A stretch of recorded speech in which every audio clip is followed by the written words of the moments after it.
வங்கதேசத்துக்கு எதிரான டெஸ்ட் போட்டியில் ரோகித் சர்மா தலைமையில் 16 வீரர்கள் தேர்வு செய்யப்பட்டு இருக்கிறார்கள்.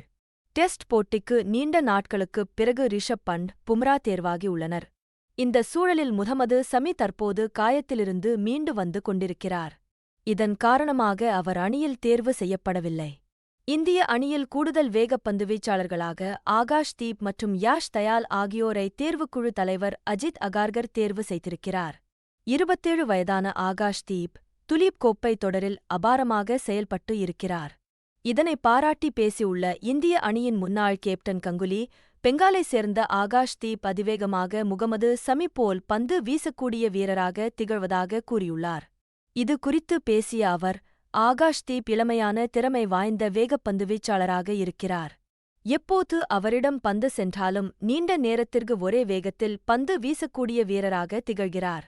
அவர் முழு உடல் தகுதியுடன் இருக்கின்றார்.